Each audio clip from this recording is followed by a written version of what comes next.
I'm like a I'm like a credit card. I have your interest and it's delayed with late fees attached. But throw it in the bag. Welcome to episode 131 of the Off and Be podcast. I'm your host Clint Nelson.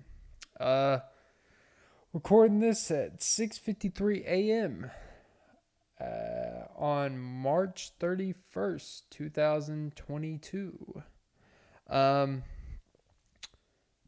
I don't know why I'm speaking so quiet, but yeah, I'm actually podding from the bed right now.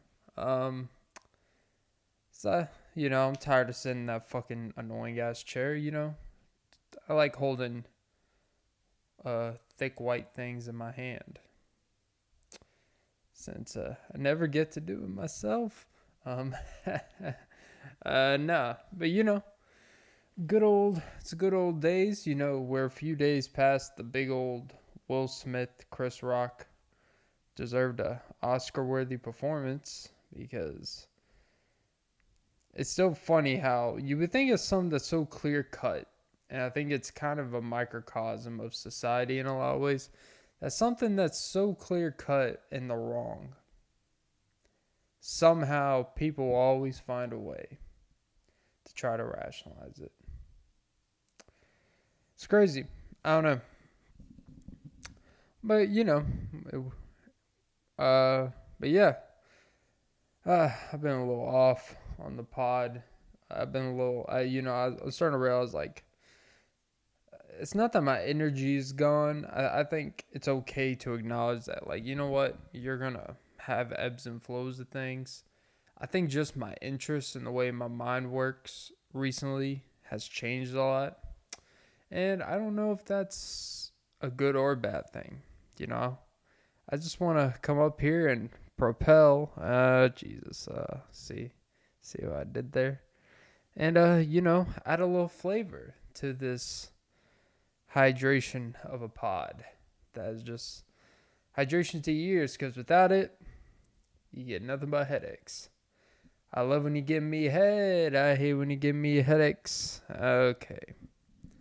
J. Cole used to have a lot of very, if we want to talk about cancel culture in a lot of ways or digging up stuff from people, J. Cole has a lot of very, very questionable shit that would not be shined a light in a positive way. And we're not talking about things from 2007, 2008. We're talking about stuff on his albums. Born Sinner, Forest Hills Drives. There are, I don't even want to say it for demonetization, but you know what? You gotta get views to even be monetized. You know what? He uses words like faggot. He uses words like faggot. He really likes that word faggot. He used the word, even though I don't think retarded is really that bad, but in today's world, the word retarded, very sensitive about it, especially if someone has a son that is. It's funny. I find it funny when it comes to the words like retarded and stuff like that. It's funny how the people that are most offended by it is because it's not the actual people who have kids that are medically actually considered, have mental, mental deficiencies and stuff like that. It's someone that they kind of know someone and they feel like they got to speak for a party that's not theirs to speak of. And then the people that are actually part of the offense that should be quote unquote offended by the word, they're just like, yeah, we don't like it, but we're not going to cause a storm over it. But then someone who has nothing to do with it is like, no, let me cause that storm for you. Let me bring the thunder. I fucking hate Imagine Dragons. One time I bought a girl I was with at the time back in my youth. Imagine Dragons was her favorite group. And I never get it. I don't get the Imagine Dragons hype. I try to listen to their music. I just don't. I don't get it. I mean, I get why they have hits. I just don't feel it. I don't get even on a mass appeal. I don't even get on a niche appeal. I just don't get the music. It's just he's always the lyrics are always saying like it seems like he's like preaching. I mean, not like the lyrics he's preaching, but the way he sings it in Vogue. It's very like it's very Joseph musical. It's very that's what I'm like. It's more musical theatrical. Like if you go to a musical, it has that type of vibe to it. And there's a lot of people playing different instruments and shit. And I think, the instrumentals are kind of cool at times. It's not a traditional, hey, we got a guitarist, we got a bassist, a drummer. Like there's like they got orchestra, march, and they have multiple people that play different instruments, kind of cool thing. Cool, I guess. But you want to talk about music that sounds the fucking same. It all sounds the fucking same. You want to talk about Nickelback. I think Imagine Dragons is more the criticism that should be getting when people talk about Nickelback, personally. But whatever. What the fuck do I know? But yeah. Shit, what was I talking about? Imagine me dragging this out. Okay, Clint. Shit, I really did forget what I was talking about. Oh well. What are you gonna do? I don't know. Maybe don't forget in the fucking first place. Oh yeah, retarded because I am. Yeah, J. Cole. He had a lot of questions. Like the Jodeci freestyle, quote unquote, the one with Drake, which is kind of weird that a song that has two of considered the best in their genre rappers of this generation, two of the top three. I'm top two, but I'm not two. But yeah, a song that has that, even though I kind of like the song, it's always weird when you have a song that has two of like the best of either a decade or even a 5-year span or whatever, like the top of the game. How come the songs actually never come out to be like these crazy great hits? And thinking about it out loud, like it's always like you got a main star that has a song, and then they'll have like a secondary, guest verse on it from an artist. Like Gina Aiko, Big Sean's ex-girlfriend, who's always bitching about, come on, Big Sean, why can't it be? And he's like, I just want to go home, and a home is not a home without you in a home, and now I'm going home, and now you want to go home. I'm making big life changes, and now I don't know. That's a Big Sean type rap. But yeah, how about the Kiss of Death, Detroit Rock City? He gave her the kiss of death down there, and she just can't get him on the way out. 25 show for the payout. Okay. This whole podcast I took it L. Maybe the next one I'll bounce back. Jesus Clint. But yeah, you would think a song that has Drake and J. Cole would be like, just like, oh shit, like you get an aneurysm on the spot. But it's like cool. Like there's cool lines in it. None that I could, have to listen to the song forever. But like it's like a cool track. But if you listen to it on Spotify in that version, they take out when J. Cole says some terms. And I do find it interesting that it's like you still have the song out, but you blurred out the word that everyone knows that you said anyways. That's the only thing that I don't get about like censored songs, is that anyone with 10% of a brain cell can fill in the blank of what's there.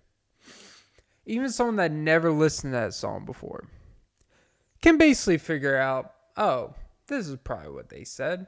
Because if it's censored out, okay, you're reducing what the possibilities of the word said there if something being censored out, because we know the words that are censored out.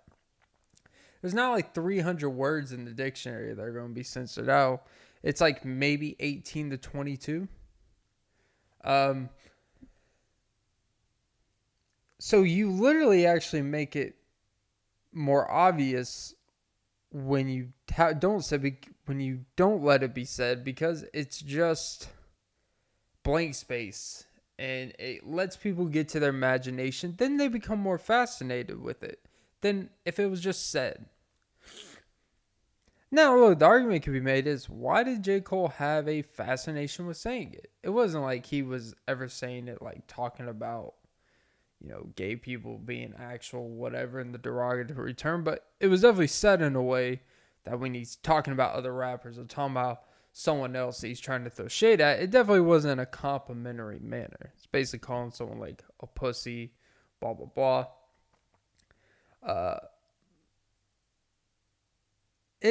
It's just fascinating to me how someone with Drake and J. Cole in a song is not like an all-time top 10 song. I don't know. I find a lot of that fascinating to me personally. You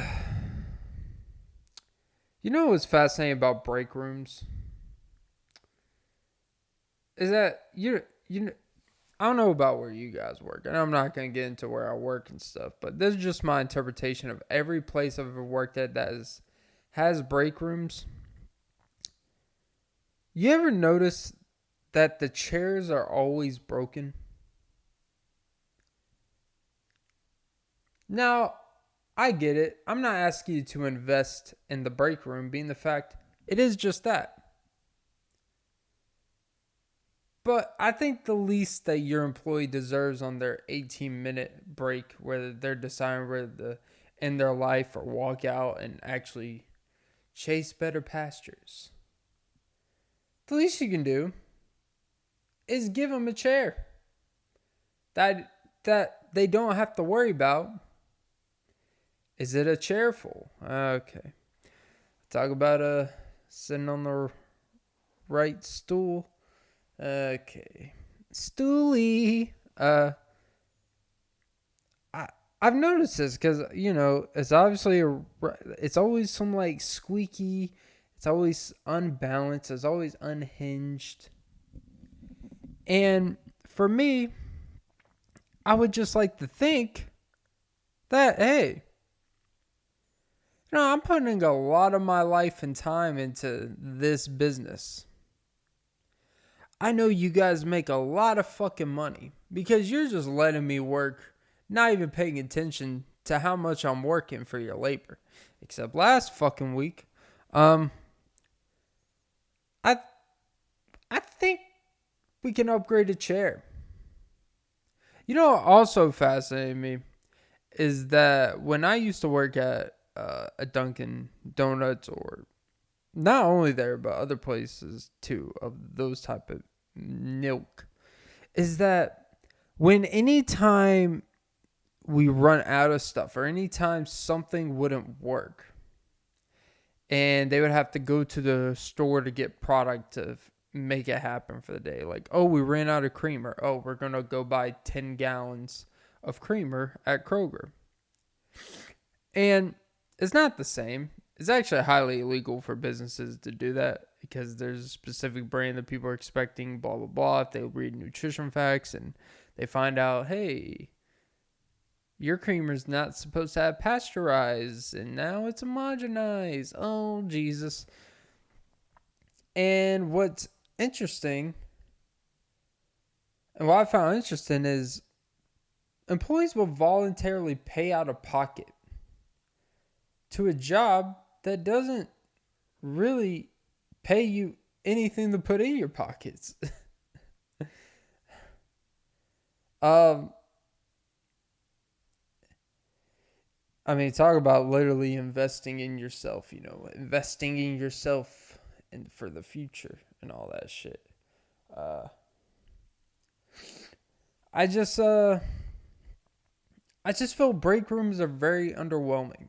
And I wonder if that's by design, because they don't want you to get too comfortable in the break room where it's like, hey, you got 20 minutes in between and you just might be like, fuck it, I'm going to stay here for 40.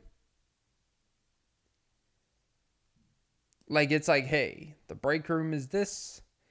Get in, get the fuck out.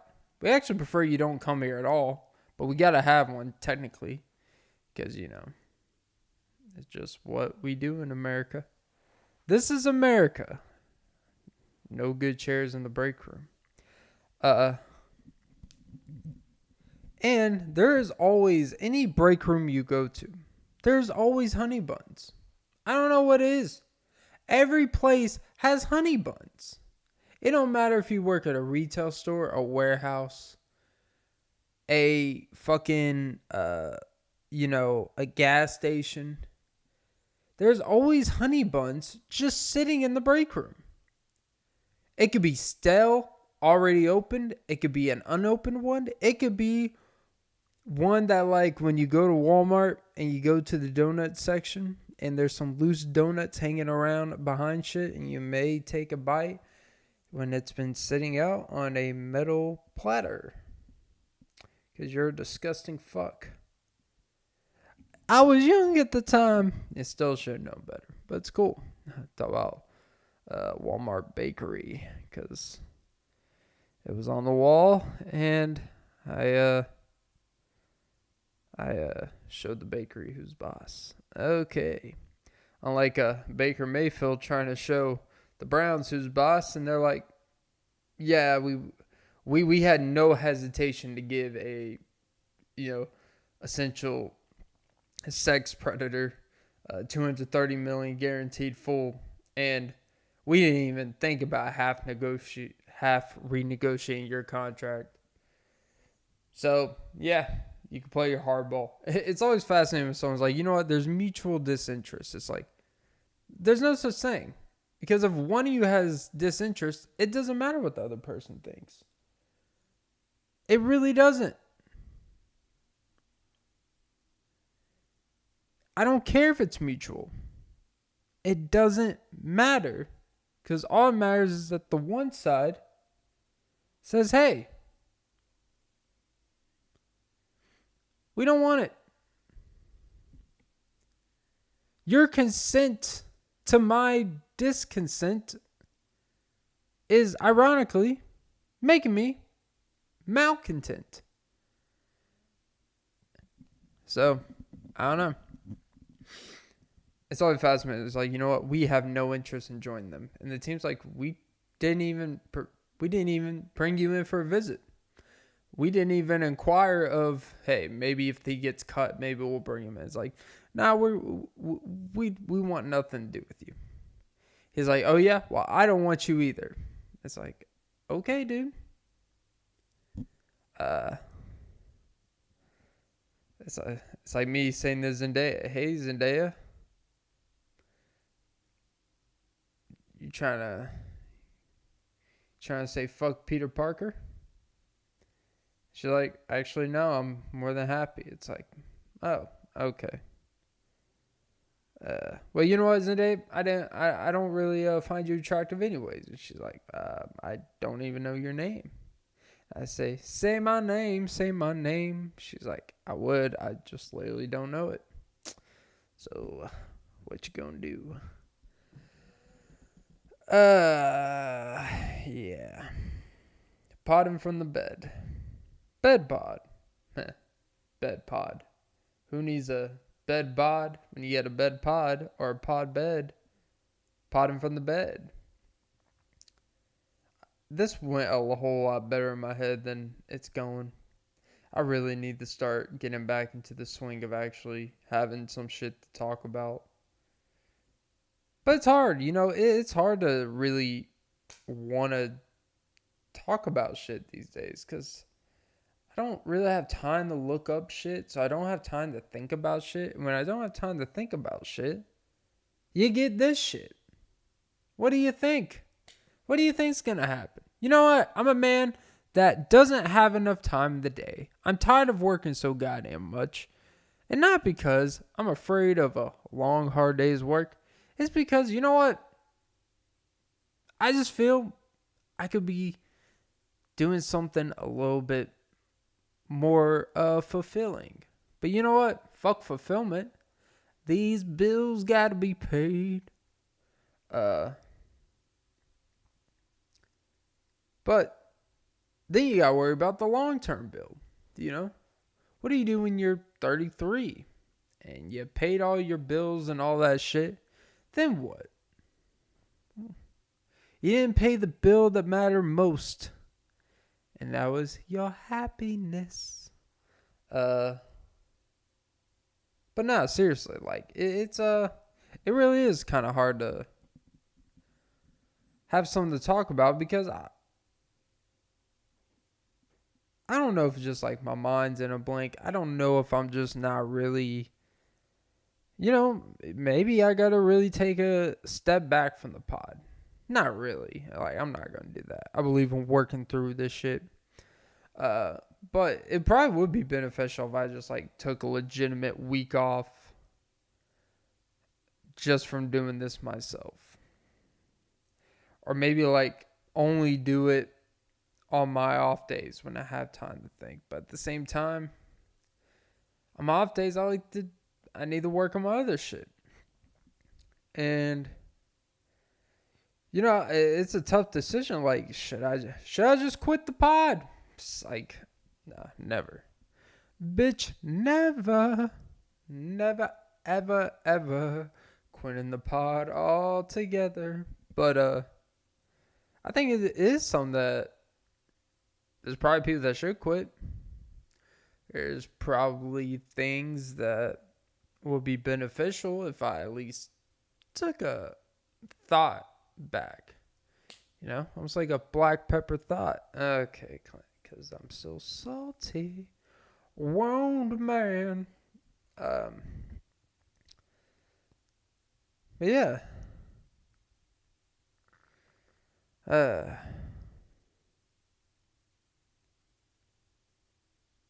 I really need a cat. Not a cat. Why did I say fucking cat? See, I'm so like lost in my mind. I don't even know what fucking animal I want. I know I want a dog. I've never wanted a fucking cat. I don't have anything against cats. I'm just not a cat guy. There's nothing normal about being a guy and being called a cat guy. Like, there's nothing normal about that. That's why Catwoman is highly underwhelming. Really, when you think about, like, it should be easy, like, sex appeal money for men. But even men are just like, it's cool, but, we're cool without it. But if she looks like Pokemon, hey, we got a different thing going. No, but Catwoman should be, like, easy. If they make a Catwoman movie today, with the budget and everything, marketing, they should be able to get $200 million opening weekend just for the pervs. Just for the bestiality, necrophiliac little fucks. And those few percent of cat dudes that aren't just have a weird thing for cats. Right? Which is weird. Couldn't you bring your cat to a Catwoman movie? Seems like a exception they should make. Like, how are you going to have a cats and dogs movie like back in the day when Jeff Goldblum wasn't selling you an apartment? Where, you're going to have to pay $300 a month to even have a cat and dog, ironically. You kind of left that out now, didn't you? Talk about a Jurassic Park of a problem.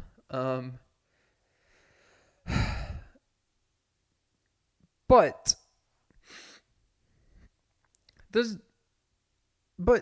dudes don't even, there's nothing normal about being a guy who's a cat guy. You could be a dog guy. You could be a dog girl. You could be a cat girl. You notice how they have Catwoman. They never have Catman.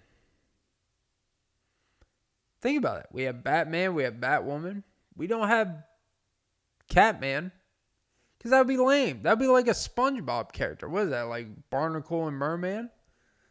Like a Catman. It just doesn't, like, there's nothing real like, ooh, Catman here to save the day. Because a cat's very deceptive. It's very passive aggressive with some deep eye contact staring.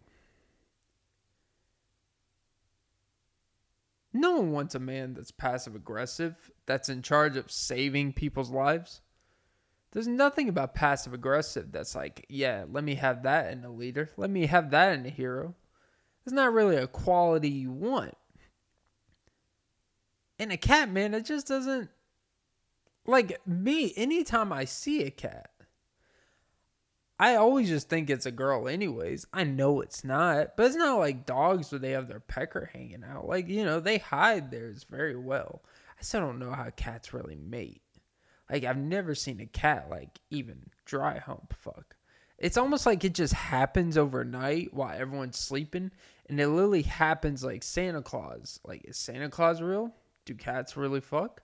Or do they just get insemination? Because cats, I've never seen a cat be sexy. They do sexy things, pause. But now it started to sound like I'm really into cats. Oh, cats in the creel and the silver spoon, spreading their paws down on the back porch too.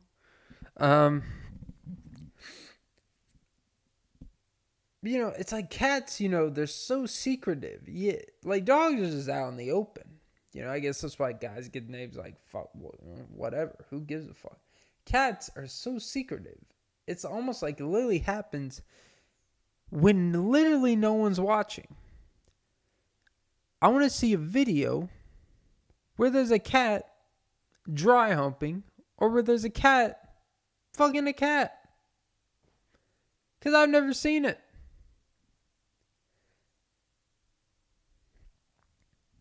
Maybe they, maybe the old adage, they mate like I don't think they do. But hey, I'm not saying start sending me vids of cat doing, the kitty cat. But like, I want to find some shit out. I want to find some information. But yeah. They are nosy little fucks. Yeah, Jesus. Hate to be the cat that nipped that in the bud. Okay. It's funny how we just give cats catnip. Like, imagine if, like, oh, here's some catnip. And like, Imagine you're just walking. Imagine you're just walking the street and we had the equivalent, which is called cocaine. And just someone's like, here, man, just take this. And it's just off your finger. It's like, And even though most people have seen someone do coke, like it's a weird thing to see, but it's not like some of you walk in and just like, whatever, it's like, some people get coffee, start the day on the sidewalk. Some people do this. And some people snort coke. Some people get a little catnip. This is weird how that's an accepted thing. Who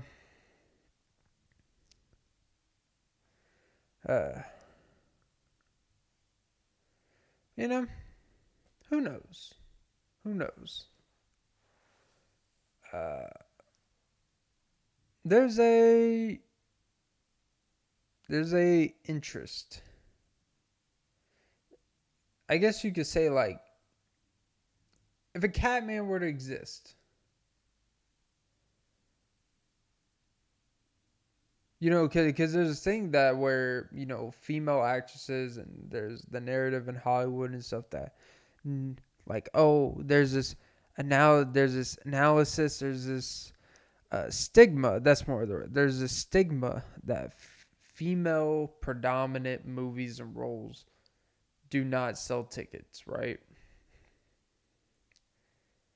And I think I found the loophole. I think Catwoman's the only one where that's not true. Because if you're like, oh, well, they're just going to make like Ghostbusters. Like, for example, Ghostbusters, one where they made, I didn't see it, but according to the reviews and shit, it was pretty damn bad. Like, really, really bad.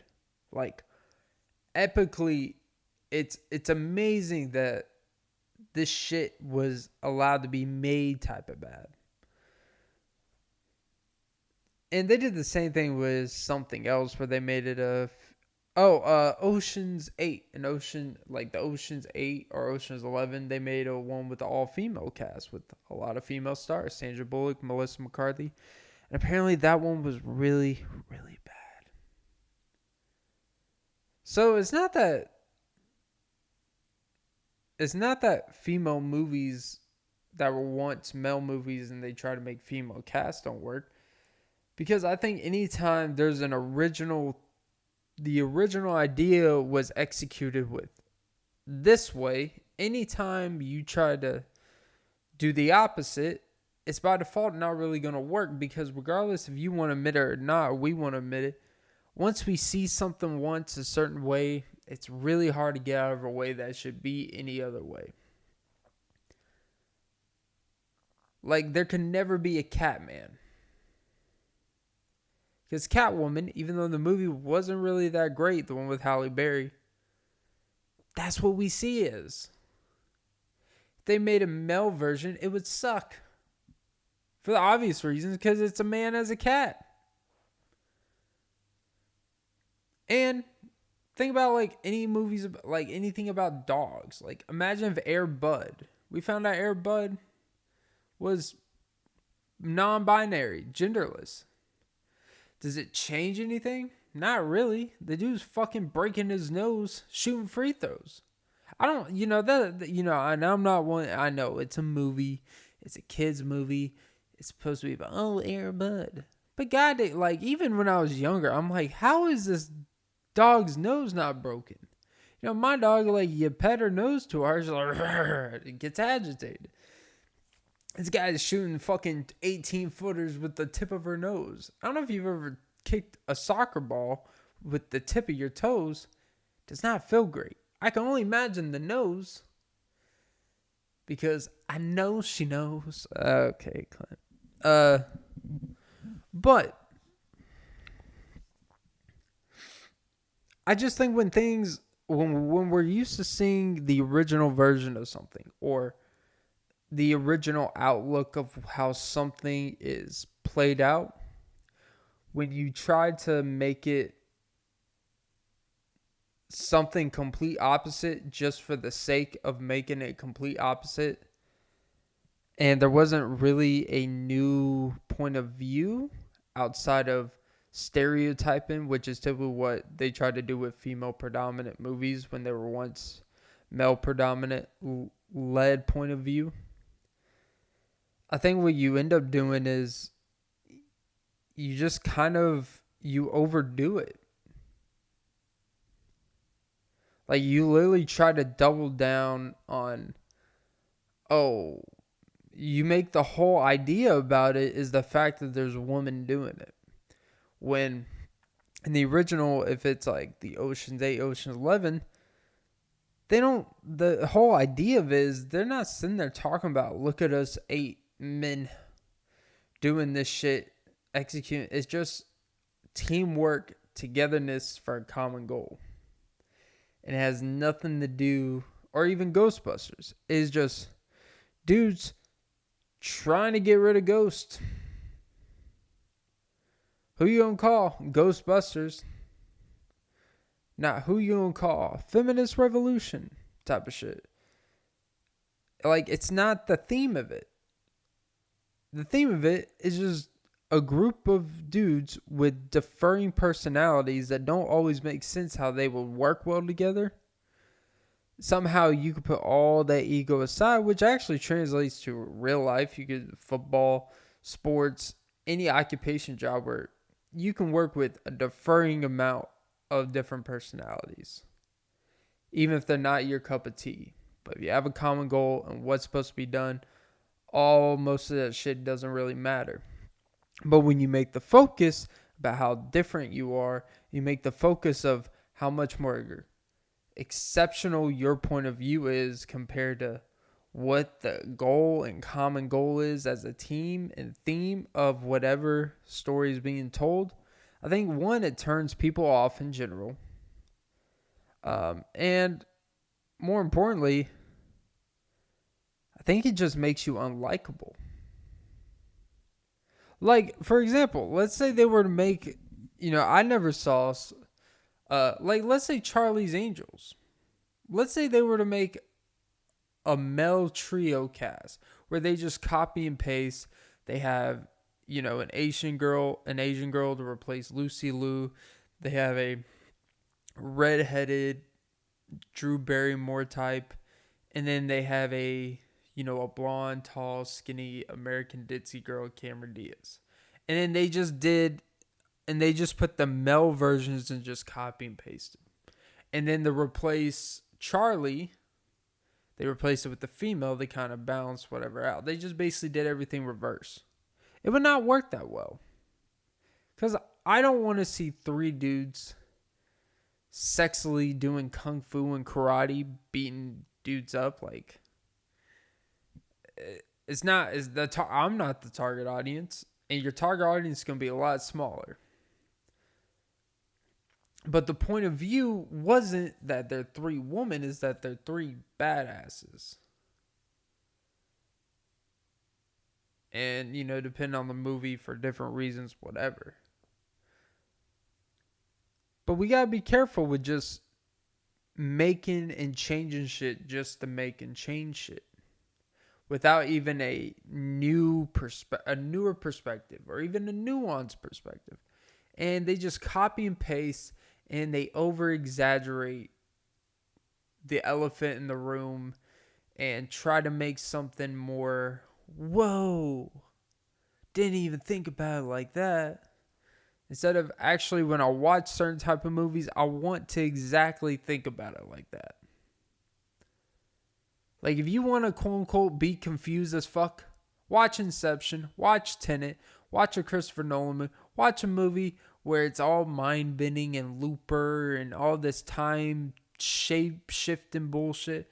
When I want to watch Charlie's Angels or Catwoman or even Iron Man or even a movie where it's just like, hey, let's have fun for a couple hours.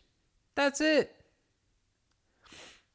Everything else doesn't fucking matter. Sometimes, like, the selling point is exactly what I'm going to base off my expectations. If you're selling me confusion, I better be fucking confused, but it better still be entertaining.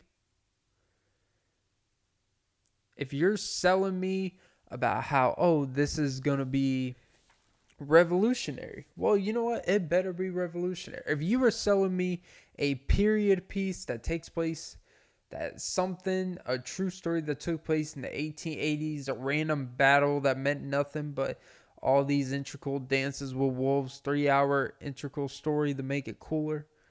You know what? If there's a lot of cool shit in it, a lot of fighting, I'll probably be into it. But when you start making the selling point something that most people aren't focused on, then it's almost like you're trying to convince me of how clever, and you're trying to convince me of what you want me to feel and think before I even watch the trailer of it. Before I click play and even spend a minute watching it, you already want to tell me what I should think, and you already want to tell me what is the answer. You already want to tell me where I'm wrong on a way of thinking. Because you're already assuming that I'm going to have a disjointed POV going into watching something. And I guess that's my problem with these type of movies that just want to be different just to be different. It's like, if you're going to be different, if you're going to do something and switch some shit up, cool. But you better actually be original with your spin-off of whatever the fuck it is, and not just say, hey, this is the female version of this. This is the male version of this. But, you know what? Enough of that. Enough!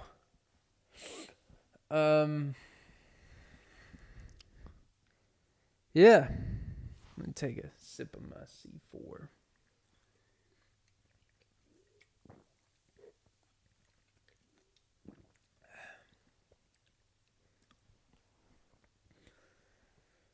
I am excited for guests though, and I don't want to keep talking about my podcast within a podcast because I have nothing to actually talk about in my podcast. But I honestly feel like one of the main reasons I probably am really starting to really get into wanting guests is because I don't know if I have more shit to talk about.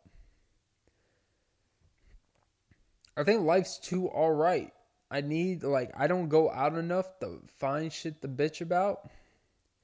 And I just want people to talk to. I want people to, where I don't feel this pressure to carry everything. Like, I feel like LeBron in Cleveland, like year 6, where I'm like, all right, I'm almost done with this. Like, if I go through one more year of this shit, I'm gonna be unrecognizable. I already am physically. Like, I'm already fucking. I'm not saying I'm jacked, but losing a few OBs will make you look a lot better than you really are. Uh, it's I think that is like having a guest where I could just it eases stuff. I don't feel like shit. What am I gonna? It's like you know what the conversation will take it there. But it doesn't guarantee anything, you know? The result will still be the result. Goddamn, I'm excited for it. Um, uh, yeah. Uh, uh, you know, I really think I need to expand my diet. I know my diet is working, but I do feel that I'm starting to kind of get burnt out on it. And it's not that I have a problem with eating rice. It's not that I have a problem with eating sausage. Pause. But I feel, of course, like even being energized and shit like that and body reacting well to it. I just, as Drake would say, is there more? Um, is this the peak? I got to get ready for the summer games. Whatever the fuck that. I'm in a man of the time. Uh, but besides, okay. But no, it's I feel like I need to diversify. Kind of like hiring process. Need to diversify my diet hiring. um, but I do feel like I need to emulate what is realistic down the line. Um, I feel like I need to enhance my cooking. I need to enhance a lot of things when it comes to that. I don't know. I don't know what I'm even talking about. No one gives a fuck about my diet. No one gives a fuck about what I cook or don't cook. But this podcast has been cooked for a good 40 plus minutes now. Jesus. This episode right here is not what I designed when I created this podcast, but you gotta have it. You gotta have some of them. It typically means this one will probably be better than I think it is. But I don't. Uh,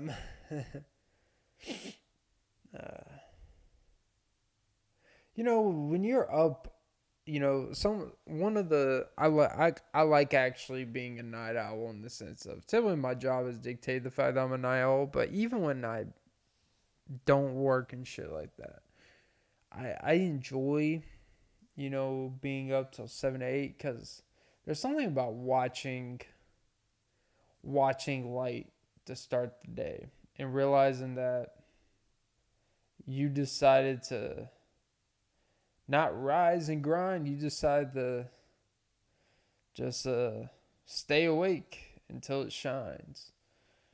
And you always think about obviously I'm a believer that getting up at the 3 a.m. 4 a.m.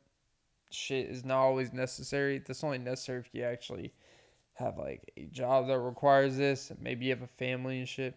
Really, it's just about what do you do when you're awake.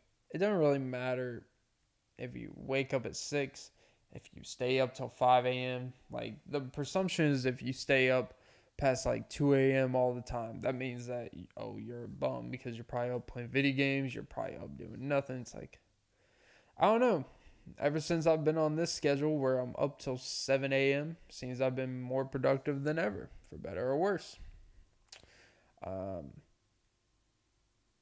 actually don't like being on the same regiment for a long period of time. I believe there's actually a study that you're supposed to change up, not drastically, but I think it's like your body every 4.5 to 5 months. I think it says you should, even if it's something as going to bed 40 minutes later than usual, or going to bed 40 minutes earlier than usual, or waking up, or like staying up until 1 a.m. instead of going to bed at 11, and make an active choice of that, if it's possible, of course, with your job and stuff. You're supposed to change your body to do that because kind of like you need to keep your mind fresh and keep your mind on edge and have that spark in you. Your body kind of knows that. That's why you're not supposed to do the same workout every day, every time you work out. That's why you're not supposed to eat even the same, like, even if you're eating healthy, you're not supposed to eat the same thing every meal. You're supposed to change up your protein, your carbs, your, complex carbs and shit like that. You're not supposed to just eat chicken, broccoli, and rice for every lunch and dinner. Even if you are building and that's not really what your body's supposed to do. If you want to actually maximize, or if you want to actually feel the full benefits that your body can give. Because your body adjusts. Your body's like, all right, like, I know this is nutritional. I know what I'm getting from this. But that's the problem. You need to confuse your body. That's why they say confuse your body when working out. Well, you need to confuse your body with your diet. And maybe that's kind of what I'm falling into. But yeah. How did I fucking end up back in that? Is this God's way of telling me to go cook me food?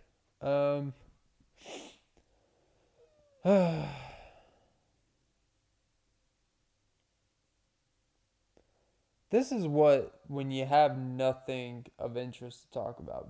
I think this right here is exactly when people talk about everyone having a podcast. These are the type of episodes where they're right.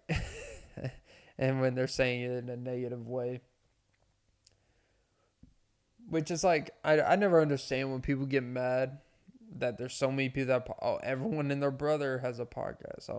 All these people really think that people give a fuck what I say. It's like, well, regardless if people do give a fuck about what you have to say or not, the only way to find out is by doing them. That's the only way you find out shit. And the beauty about it is at least you have a choice. At least you're not stuck and listening to your local radio station of hearing some guy in the morning talk about his wife, making Christmas cookies again, and you find them extremely fucking boring. But Bobby Bones is here. Yeah. It's at least you have a choice to say fuck you. And that's the beauty of all this shit. But again, like this episode, don't judge me on my worst episode. But don't judge me on my best either. Judge me on the other 127 that you'll have to listen to. Okay. But yeah, it's there's some, I'll be the first to admit that it's probably a bit too much of a saturation in this. I don't think that I don't think there's such a thing as having too many podcasts, right? I don't think there's anything of having too many of anything, to be quite frank. Not even, sexual side accusers. That's Deshaun Watson. Apparently, the more you have, the more guaranteed. It's funny how basically the Browns just gave him money, and they probably threw in an extra $15 million because they're like, all right, you're gonna need this extra 15 to settle some of the shit. It's like he's like, I'm not settling, and he's like, yeah, you are. It's kind of part of the deal. I do believe that is kind of part of his deal. I do believe like the under the table, there's some under the table stuff where Brown's like, look, we're gonna give you all this fucking money, and you know what? You can fight to clear your name, and I'm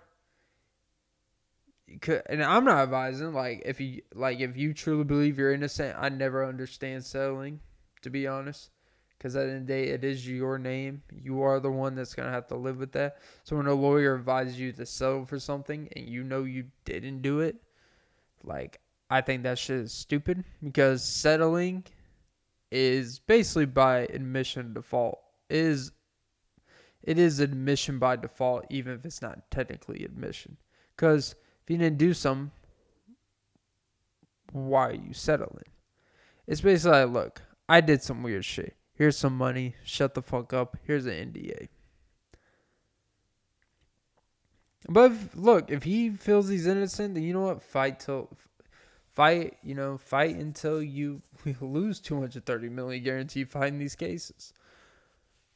But what's funny is that people say, I find an interesting thing that, although I do agree with the fact that people say like, well, it's gone on for a year and yet somehow no one's able to find evidence he did this and that. Or at least evidence that's been presented to the public, because all they have is their stories and statements and stuff. So technically, it's hard to make evidence if you weren't there type of shit, which by default would make anyone innocent of anything if that's what our quote was going to be. But also on the same token, the fact that it's still going on, doesn't that mean that there's something there as well?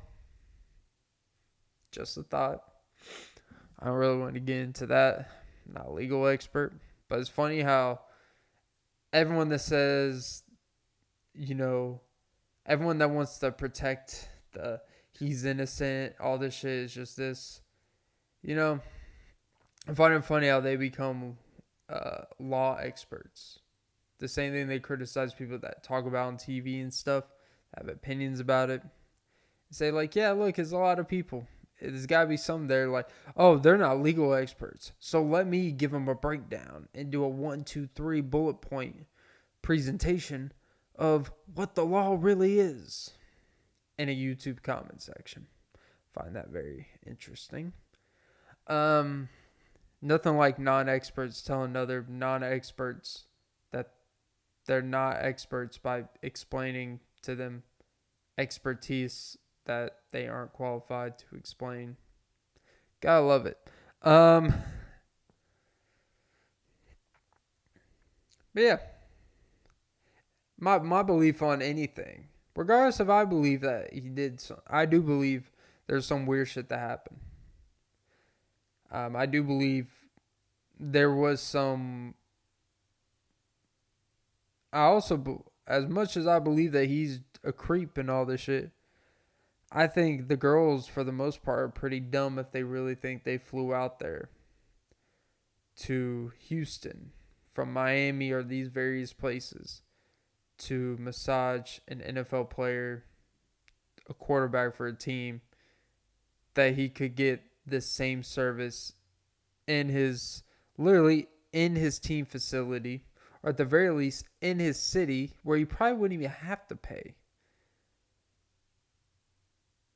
In his state, at the very least. Or if he was truly just trying to get, quote unquote, the best pure massage care, I doubt he's going to go to your 3.5-star Yelp rating entrepreneurship massage to come fly out there when he's making 35 to 40 million a year at the time, or at least a pretty big amount of money. I don't think really. I think everyone. I do think there. I know no one wants to hear this part as well, even though I've been against Deshaun on a lot of this shit. Is I believe there's a lot of common sense that is just lacking from all these girls and him as well. But even with the common sense lacking, This is where the massage and all that shit comes into play. It's making someone uncomfortable in a very intimate setting, which is what a massage is, as someone that's gotten a few massages in his life, professional ones at places.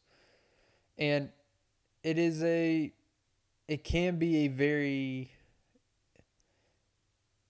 quirky experience if you're not really comfortable typically in those type of environments. But once you get through it and you have a good massage and a professional therapist, you realize like, oh, this isn't really that big. Like, no, they're not getting under your ball sack and gooch. Like, that's not really, at least that's not, the pure Swedish massage. Um, but it is a very vulnerable setting. But at the same time, if you're a professional masseuse, like anything, it's probably going to be something you have to come across at some point. And you probably have training protocols for that and how to deal with that.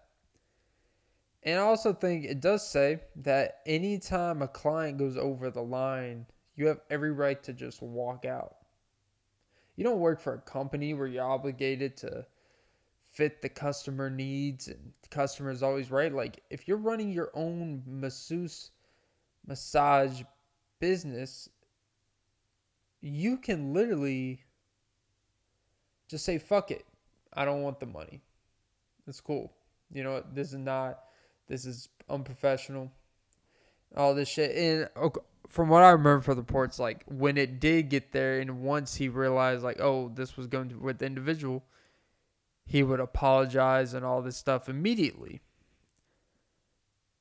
But then they stayed and finished the massage, and then somehow it led to, 22 counts of sex. And that's where the thing where it's like, regardless if you are so, like, people want to keep bringing up the 22 counts and all this stuff, and yes, the number is still bad. And as I've speaking about this more over the past week, like, I'm not more on his side. What I am is more on, there was a lot of common sense just lacked here on everyone involved. From when you put the reports, the initial reports of when all this shit came out to start out with, the testimonies and all this shit. And I do believe those things pretty much happened. But even as they admitted they happened, they stayed even when he crossed the line. So if you stay when someone crosses the line, what message does that send to the client? It doesn't really teach me. It's like, oh, hey, I can try, I can push the envelope and the worst that can happen is be like, my bad. It doesn't really actually make a point. And I do think that it's not about blaming woman. It's not about blaming him because I think he's a creep. I also think that not all these girls, but I'm going to say, let's just say 30% of them went out there with the incentive that they also kind of were okay with what was probably going to happen. Because I think a lot of people know when you're going out to massage someone that's going to pay you a lot of money of that stature, I think they're okay with more than just a massage happening. Because you can massage anyone for your flat $10,000 rate excessively. The only reason why you would go out and fly out to massage Deshaun Watson or any player that makes that crazy amount of money is if they are going to pay you exponentially more irrationally. And if you charge people basically based off how much money they make. Oh, well, Deshaun, your salary says you make $9 million this year. I'm going to charge you $100K for this massage. It's like, well, that's insane. But the only reason why you voluntarily fly out there is either to say, I massage Deshaun Watson, that's good for your business, which I don't know if that's really how massage works. Like, we've had the likes of Deshaun Watson run through my hands and a little bit more of Deshaun Watson. A lot of Deshaun Watson rushing through their hands. Or if they're going to pay you exorbitant amount of money to do the same service you would do to locals or whatever, and they're just going to pay you a lot of money. Or it's not just a massage you're flying out for. And that's the shit where I feel shitty for even going down that road, but I don't think it's crazy. And this comes from someone from the jump where I'm like, you know what, man, this dude's going to jail. And I don't think he's going to jail now, but I do think he's going to have to pay something, regardless, at this point, because it's just dragged out too long. And the cases are going to keep going until something happens. But I don't know. You know, fuck me. This was a terrible episode. We're going to wrap it there. All right, guys. That was episode 131 of the Offbeat Podcast. Follow the pod on all apps and suck some titties. I didn't even say that at the beginning, but oh well. All right, guys. Have a great day.